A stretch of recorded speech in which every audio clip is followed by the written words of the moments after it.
샛별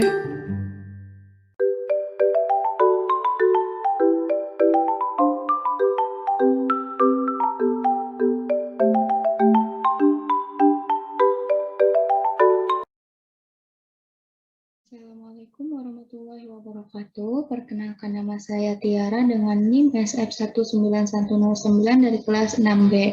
Di sini saya akan mencoba menggunakan SPSS dengan data dari jurnal Insan Cendekia tahun 2018 yang berjudul Pengaruh Pemberian jus lidah buaya aloe vera terhadap penurunan kolesterol total pada lansia, studi di unit pelaksanaan teknis pelayanan sosial Tresna Warda Jombang. Data yang kita masukkan, yang kita gunakan, yaitu kadar kolesterol sebelum dan sesudah penggunaan jus lidah buaya dengan 10 orang responden. Dengan rumusan masalah, apakah ada pengaruh pemberian jus lidah buaya aloe vera terhadap perubahan kolesterol total pada lansia di unit pelaksanaan teknis pelayanan sosial Tresna Warda Jombang? Adapun hipotesis pada penelitian ini ada dua, yaitu H0 dan H1. Yang mana H0 yaitu tidak ada pengaruh pemberian jus lidah buaya atau aloe vera terhadap perubahan kolesterol total pada lansia di unit pelaksanaan teknis pelayanan sosial Tresna Warda Jombang. Dan H1 terdapat pengaruh pemberian jus lidah buaya aloe vera terhadap perubahan kolesterol total pada lansia di unit pelaksanaan teknis pelayanan sosial Tresna Warda Jombang. Di sini saya akan melakukan uji normalitas dan uji homogenitas terlebih dahulu, kemudian dilanjutkan uji parametrik dan uji non-parametrik.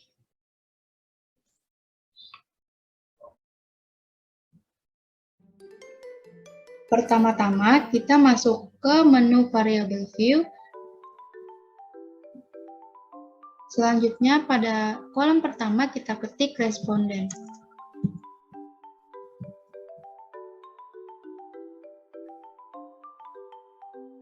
Kemudian enter.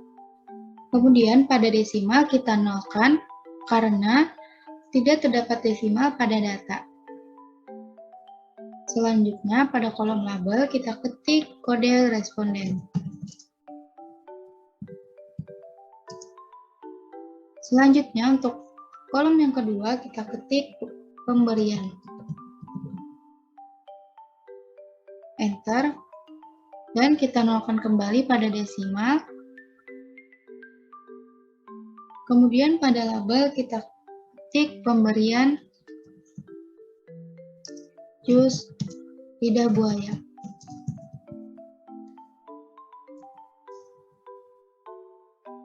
Selanjutnya ke kolom value kita ketik 1, di label kita ketik sebelum. Kita add, kemudian 2 yang artinya sesudah. Add. Kemudian oke. Selanjutnya kita ke kolom ketiga. Kita ketik kadar, enter, dan nolkan kembali pada desimal. Selanjutnya pada label kita ketik kadar kolesterol.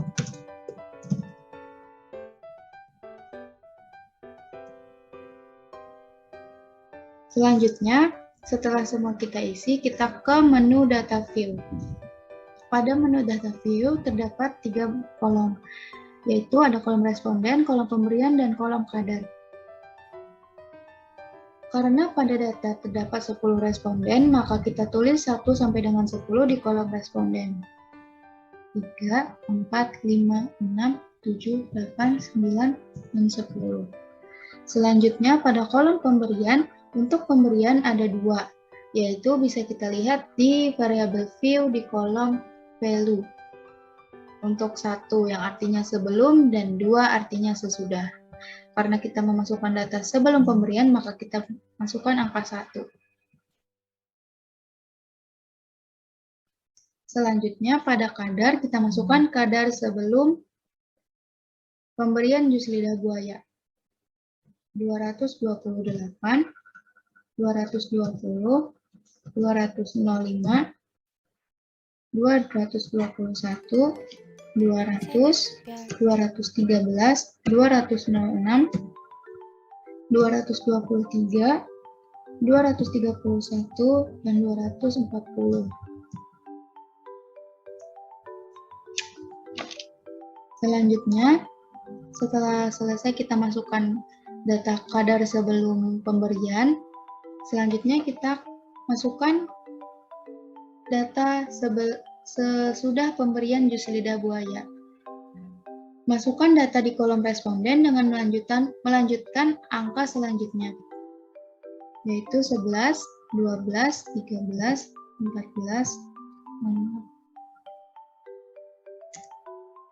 15, 16, 17, 18, 19,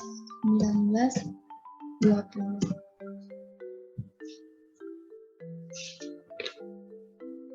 Kemudian pada kolom pemberian diisi dengan angka 2 yang artinya sesudah pemberian jus lidah buaya.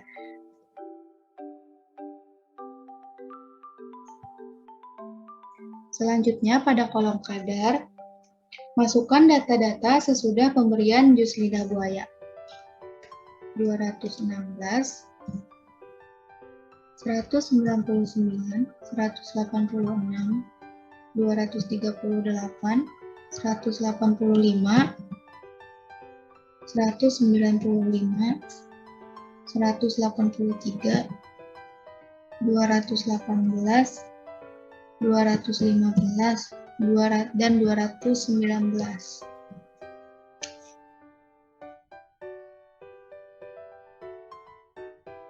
Setelah semua data dimasukkan, kemudian data ini kita analisis atau kita analyze. Kita masuk ke menu analyze.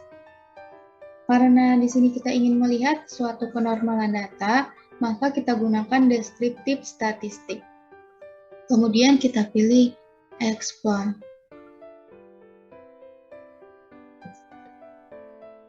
Untuk kadar kolesterol, bisa kita masukkan ke define list. Dan untuk pemberian jus lidah buaya, kita masukkan ke factor list. Kemudian kita klik plots. Kita checklist normality plots with test. Selanjutnya continue dan OK. Maka muncul data seperti ini. Maka kita lihat di tabel test of normality. Karena data yang kita gunakan kurang dari 50 data, maka data yang kita lihat yaitu Shapiro-Wilk. Apabila data yang kita gunakan lebih dari 50 data, maka yang kita gunakan yaitu data yang di sebelah kiri. Kemudian pada Shapiro-Wilk kita lihat nilai sig. Maka, mohon maaf,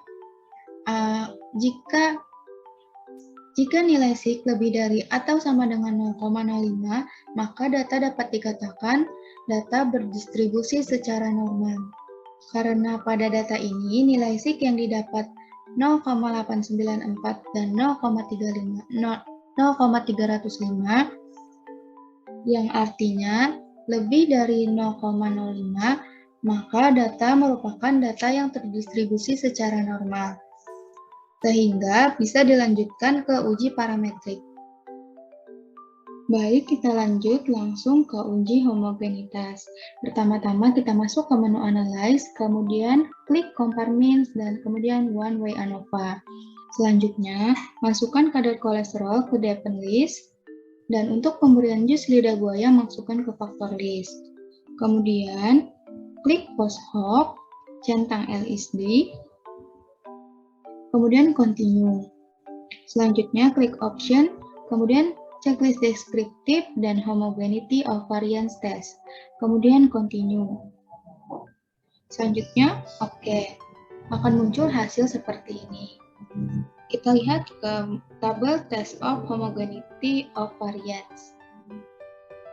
Untuk persyaratan juga sama. Jika lebih dari 0,05 maka data terdistribusi secara homogen, dan jika kurang dari 0,05 maka data tidak terdistribusi secara homogen. Karena data yang didapat lebih dari 0,05 maka data terdistribusi secara homogen. Selanjutnya,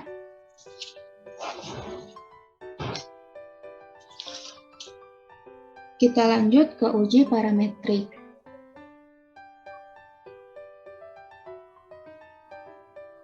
Kemudian muncul hasil seperti ini. Untuk persyaratan juga sama. Jika lebih dari 0,05 maka homogen, dan jika kurang dari 0,05 maka data tidak homogen.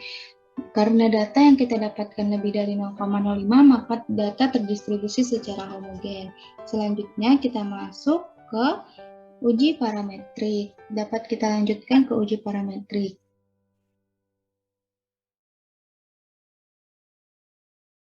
Syarat dilakukan ke uji parametrik yaitu data harus terdistribusi secara normal dan homogen.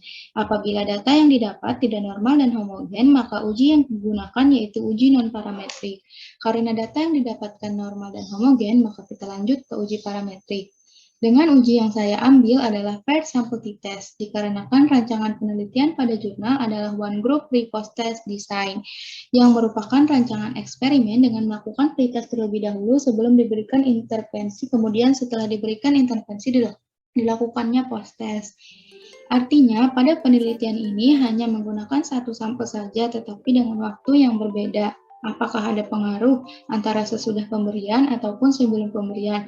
Maka kita gunakan uji paired sample t-test. Uji paired sample t-test, jika nilai lebih dari 0,05 maka H0 diterima dan H1 ditolak. Dan jika nilai kurang dari 0,05 maka H0 ditolak dan H1 diterima. Baik, langsung saja kita masuk ke uji paired sample t-test. Pertama-tama kita masuk ke menu Analyze, kemudian masuk ke Compare Means dan klik Paired Sample t-test. Masukkan kadar kolesterol ke variabel 1 dan pemberian jus lidah buaya ke variabel 2. Kemudian klik OK. Nah, kemudian kita lihat ke hasil atau tabel paired sample t-test. Kita lihat ke nilai Sick-to-Tylet. Hasil yang didapat yaitu 0,00 yang artinya kurang dari 0,05. Apabila nilai Sick-to-Tylet kurang dari 0,05 maka H0 ditolak dan H1 diterima.